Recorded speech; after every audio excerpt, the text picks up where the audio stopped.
building power. Wonderful. This is in our backyard. I guess the correlation between pollution prevention and I guess the use of alternative fuels. Yeah, one of the biggest things is we're trying to reduce air toxics, and one of the big ones is nitrous oxides are part of the combustion part of an engine, and we emit that. And one of the things it does produce is a precursor for ground level ozone, which is very bad for air quality. So we're trying to eliminate as much as we can. Wonderful. So they're really reaching out to the community. Did you want to have any, I guess, inspirational words for our drivers as they go to their next stop? Well, I think it's a wonderful thing that the coalition would sponsor Drive Across Georgia Clean. We're also glad that we would be a part of that, and we're also glad we're part of the founding stakeholders of the coalition. So we wish them luck and hope they have a good drive. And Ashley, just on behalf of the coalition, I just want to say thank you for your support. We wouldn't be here if it wasn't for you, and we really appreciate the support of environmental management. Thank you so much. Thanks for having me. We're here celebrating alternative fuel vehicles, hybrid vehicles, anything that helps us displace petroleum. I do, up in Tennessee, a lot of what Charise does down here in Middle Georgia. We both run Clean Cities programs. We both promote ethanol, biodiesel, propane, natural gas, hybrid, electric vehicles, virtually anything that will displace a gallon of petroleum fuel. There are really two main reasons why we do this. The first reason is we have too much reliance on foreign oil. We're trying to use domestic products, ethanol, biodiesel, things like that come from right here in the United States. And of course, the second main reason is all of these alternatives are cleaner burning than petroleum is. The emissions that come out of the tailpipe are cleaner than just regular gasoline or regular diesel. What we're trying to do today is just bring awareness to the people of Georgia. We do it really all over the country. We try and do events like this every once in a while to get the media out, to show people that there are vehicles that are nice, good, new vehicles that they can use for alternative fuels. There are lots of different varieties and different choices, and there are lots of different groups already using the fuel. The average citizen doesn't realize how available these alternatives are, but they're right there in front of us if we want to use them. Clean Cities is a national program. We have one up in Tennessee. There's one here in Georgia, down in Florida. Every state virtually has a Clean Cities program that helps bring awareness to these alternatives. Yeah, I think we're being very successful. I've been doing this for 5 years. 5 years ago, if you said the word alternative fuel, people looked at you like you were crazy. Now, if you say the word alternative fuel, the general population really feels like it's a necessary part of our community and our society. Most people feel like we have to do something different. So I think we are being successful. Well, we're trying to promote biofuels and make it available to the marketplace. Agriculture will play a very significant part to making sure that we have the feedstock to make these fuels available. We think we're reaching the price level right now when we can be price competitive once we get the product into the marketplace. One of our biggest challenges we're facing right now is having retail outlets that can handle biofuels. Most of them do not have the pumps and tanks dedicated for this fuel, but we think that's forthcoming. We think it'll be something that everybody will be very proud to have been a part of, and it'll be a part of making sure we have adequate fuel to power our automobiles, our tractors, or our trucks, or all of our motor-driven vehicles with a fuel that will be synthetic in nature and available in great quantities in the future. We think it's reaching the point now it will be profitable. We think right now we know we can get 2.8 gallons of ethanol out of a bushel of corn, and we find that with more research we probably can increase that level. And you look at the price level of the petroleum at the marketplace now, we can be competitive. Well, we'll be kind of one of the lead agencies because we're the agency that regulates the petroleum industry. We set the standards. The product that goes to the marketplace has got to meet the standards that we set with the Department of Agriculture. So we'll be a major player. We don't want to see anything put into the marketplace unless our vehicles are equipped to utilize that product. And the fact that Ford and General Motors are building automobiles now with engines that adapted to burning these fuels is a big victory for us. And I think all the modern automobiles that come to the marketplace in the future will be so designed and engineered to where biofuels will be digested and will burn real efficiently and will allow us that other source of energy that we desperately need for the years that lie ahead. We cannot allow ourselves to be a victim of countries that we know many of them to be unfriendly to us today, to hold us captive to energy that we depend on to turn the wheels of industry here in Georgia and here in America. This is something that anybody ought to be supportive of, and I'm happy to be supportive of it. It does a number of things. It's going to help ultimately to reduce prices at the pump, so ordinary families are going to benefit from this. It's important to our national security that we be independent of foreign sources of oil. And the final thing, in South Georgia, we're going to benefit economically from this because we're going to be producing an awful lot of the alternative fuel that's used. So we'll see a lot of jobs produced. So all in all, very important to individual families, to our security, and to our economy. Kind of hard to beat that. This is a 2007 Escape hybrid vehicle. It is a full hybrid vehicle. It was the first full hybrid offered by a domestic manufacturer and also the first full hybrid SUV that was available in the U.S. A full hybrid means that it can operate on electric power alone and also a combination of gas and electric power depending on the situation. So it gets far greater fuel economy than a mild hybrid, which always runs a gas engine.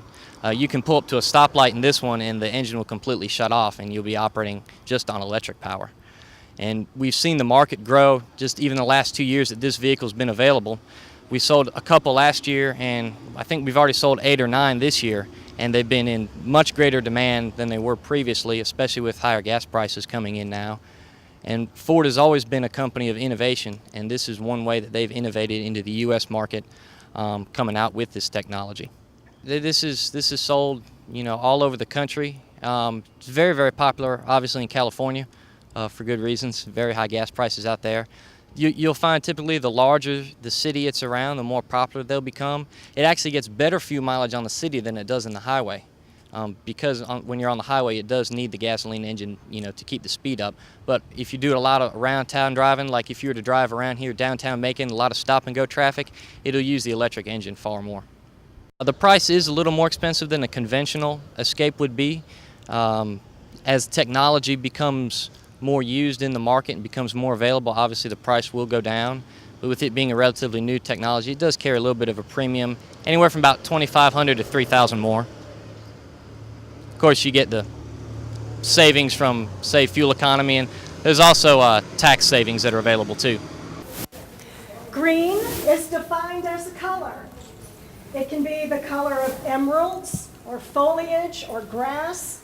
Green can mean something fresh, new, young, full of life and vigor. And we're definitely celebrating something new and fresh with today's event, Drive Clean and Green. This is an endorsement of hybrid cars, alternative fuels, and flex fuel vehicles. I'm Dr. Linda Smith, President of the Middle Georgia Clean Cities Coalition. This is an organization of volunteers who are interested in alternative fuels and alternative fuel vehicles. We're interested in reducing air pollution, improving the environment, and reducing our dependency on foreign oil. There are about 80 chapters like ours across the country, and we're coordinated under the umbrella of the Department of Energy. On display for you this afternoon are a variety of hybrid cars, alternative fuel vehicles and trucks, and flex fuel models. These have been provided by General Motors, Ford Motor Company, particularly Riverside Ford of Macon, Flint Energies, Georgia Power, and the City of Macon.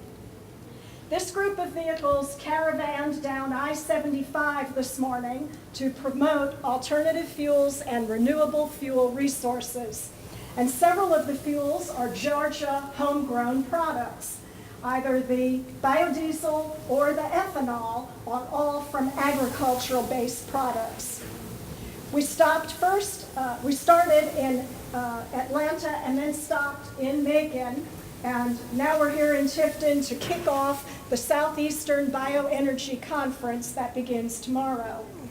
I'd like to first recognize the corporate sponsors, the National Biodiesel Board, National Ethanol Vehicle Coalition, the Georgia Department of Agriculture, the Georgia-Florida Soybean Association, General Motors, Ford Motor Company, Walthall Oil Company, and Alternative Fuel Solutions. I have two distinguished officials to bring remarks today. We're going to start with Senator Ross Tollefson, District 20, followed by Commissioner Tommy Irvin from the Georgia Department of Agriculture. Gentlemen. Thank you. Thank you.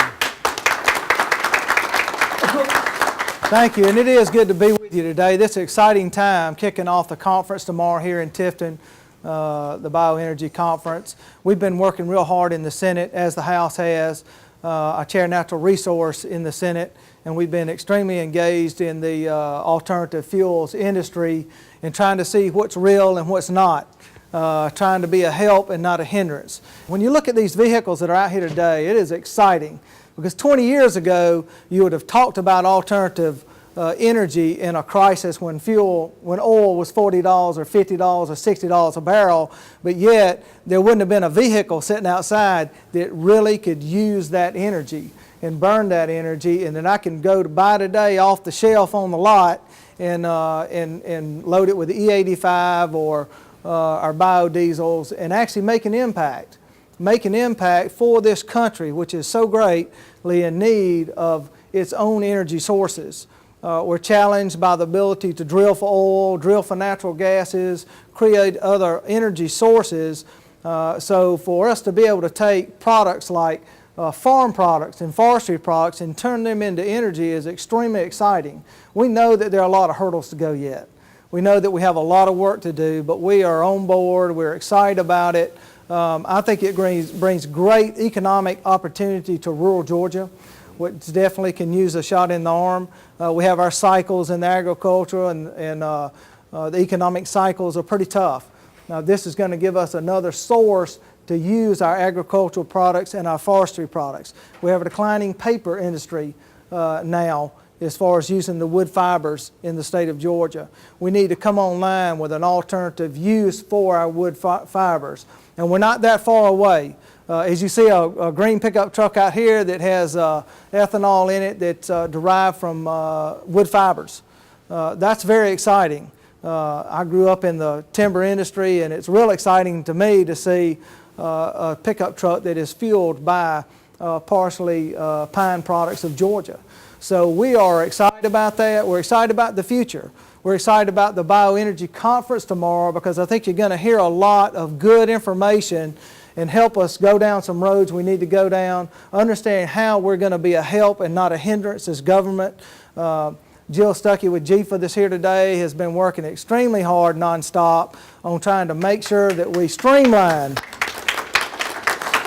Jill, it's good to have you here today. Always good to see you, your smiling face. But she's been working hard to keep it streamlined through state government because agencies are all working on a lot of different great ideas, but we need to funnel it through GFA so that we can stay on the same page and not be scattered. We can become more efficient and get to where we want to go quicker. So it is an honor for me to be here today. I am so excited about all the vehicles that are here. We're working on, one of the things, my pet peeves that I want to work on is to make sure that we can deliver the product to the consumer. It's all fine and dandy that we can produce it, but if we can't deliver it to the consumer, where soccer mom can pull up and load that tank up with her new alternative fuels, if we can't get that to her, we're not doing ourselves any good. So that's something that I'm focused on, my committee is focused on, and we look forward to being a help of getting that product to the street where it can be used. It's a national security issue. It's an issue of us using our own energy and not giving it to terrorists to use against us. Now, we all understand that, and I think we're all on the same page, regardless of whatever political persuasion you come from or whatever walk of life you come from. We're all on the same page to make America a better country, for a cleaner environment, and then also to help the state of Georgia create a whole new economic engine, and we're very excited about it. So thank you very much for letting me be here with you today.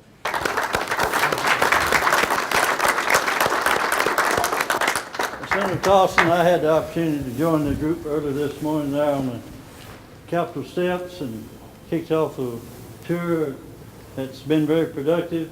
A lot of media interest, a lot of political interest. I think the greatest thing we can say, a mission of this type is not partisan, because everything we're going to do is going to be to try to help the public, help ourselves. I want to congratulate you and thank you for your leadership position and helping us get this off and running. I don't want to see the enthusiasm die. I've been around a while and I've seen it get hyped up and we were going to do all these great things and fuel prices go back down and all of a sudden lost interest. I think we're at a point in life today we cannot afford to lose interest in this project, because I think the energy prices are going to continue to escalate up over a period of time.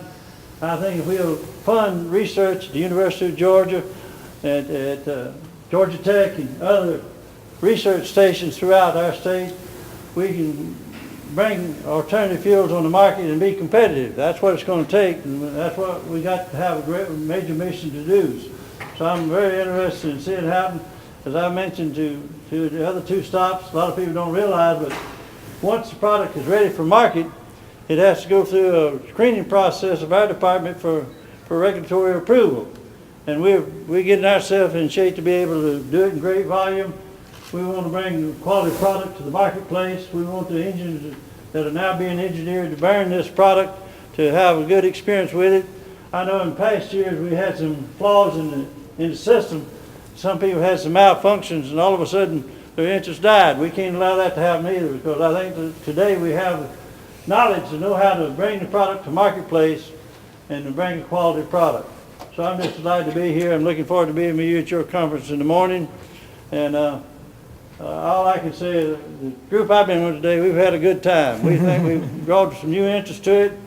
We hope people will begin to talk about synthetic fuels for our energy needs for the future. And then we won't have to depend on countries that don't like us no more for one of the major sources of product we need to turn the wheels of industry and to be a part of our lives. Thank you. Thank you so much. I want to introduce our celebrity drivers and passengers who participated in the caravan today. Of course, Commissioner Tommy Irvin, but also Mayor Dan Rickerson, Don Tussing, Dale Stokes, Georgia author Blaine Whittle, Tony Saxon and David Carr, Dave Pelton from Clean Cities, Tennessee, Rex Smith, and Chief Hartley and his staff. And they were just great today bringing these vehicles to us. I also want to publicly thank the Executive Director of Clean Cities. It's Charise Stevens that came up with this idea and did all the organizing to bring this caravan down. Because you are here today, we're one step closer to arriving at the doorstep of an America that's powered by renewable alternative fuels. Well, we invite you to join us to refuel. We will have a reception down this hall and through those double doors down there. I want you to make a personal commitment to drive clean and green by using non-traditional fuels and vehicles. If you have one of these new vehicles in your driveway, it'll make your friends pea green with envy. It'll make our environment a little greener. It'll reduce greenhouse gases, and it'll leave more greenbacks in your wallet. So drive clean and green. You've got the green light from all of us at Clean Cities. Thank you so much for attending this. Well, we're here in Tifton, Georgia today, ending the Green Drive across Georgia, and it's to promote the alternative energy fuels that we are trying to work so hard on in the state of Georgia to develop.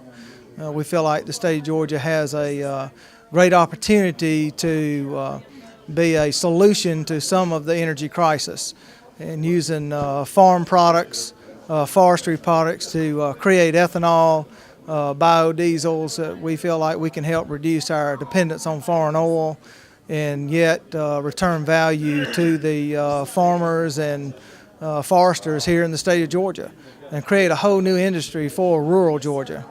The Senate Natural Resource Committee has been very engaged in working on with the university systems and with GFA in the state of Georgia to help create programs to bring on alternative fuels, and we're holding study committees. Have this kickoff tomorrow, the Bioenergy Conference here in Tifton, Georgia. We're going to be having a roundtable discussion tomorrow on different legislation all around the country to see what the state of Georgia can do to help deliver alternative fuels to the consumers here in the state of Georgia. You hear a lot about the bioenergies and all right now, and the E85, you probably hear a lot about that, E85. You can buy an E85 vehicle, but it's a little tough to buy the E85 fuel on the street. And that's something that we're working real hard to help create a delivery system to the consumer so that they actually can buy that new E85 vehicle and actually go down the street and buy a tank load of E85 ethanol for that vehicle. I'm down at the legislature every year, just about every day that the legislature is in. We're there explaining to the legislators what is going on in the state with regards to the numerous people who are interested in alternative fuels facilities. A lot of folks are bringing them, wanting to bring in facilities to the state. And we're also, in working with the people who are interested in building in the state, we try to make it as easy as possible for them to do that with regards to the red tape that they have to go through, with regards to permitting. We bring in EPD, we bring in the Department of Agriculture. We also bring in USDA to help with maybe possible grants to make it cheaper for them to build here. And we also work a lot with the Department of Economic Development.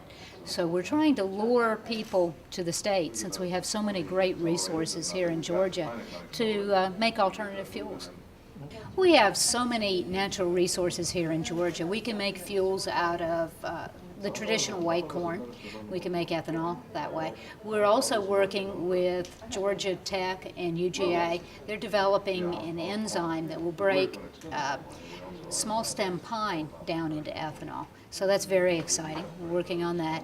We're also working with folks who are making biodiesel out of chicken fat, out of soybeans, and out of waste grease. And Georgia Tech, again, and definitely UGA are doing a lot of research on other technologies. Traditionally, we've thought of farming here as a food crop, and it always has been. Now we're taking a little different look and looking how we can change that thinking and make fuel out of our agriculture. So there's a lot of exciting opportunities with regards to that. Hi, did you enjoy the show? I knew you would. I just want to say thank you one more time to our many sponsors who made this event a reality and a success. We have the Georgia-Florida Soybean Association, the Georgia Department of Agriculture. We have Flint Energies, Georgia Power, Davis Oil Company, Walthall Oil Company, Alternative Fuel Solution. It all adds up to cleaner air. We have Riverside Ford, General Motors, and we have you. Thank you so much and have a great day. Now you know about the Drive Clean and Green across Georgia. Do you know about the Clean Cities program? Middle Georgia Clean Cities Coalition is part of almost 90 coalitions nationally who work together to promote alternative fuels, odor reduction strategy, fuel economy, public education, the works, because collectively we have displaced 1 billion gallons of petroleum product. So if you're interested in being part of the plan and being a member, contact me at 478-751-9178 or visit our website at mga-cleancities.com.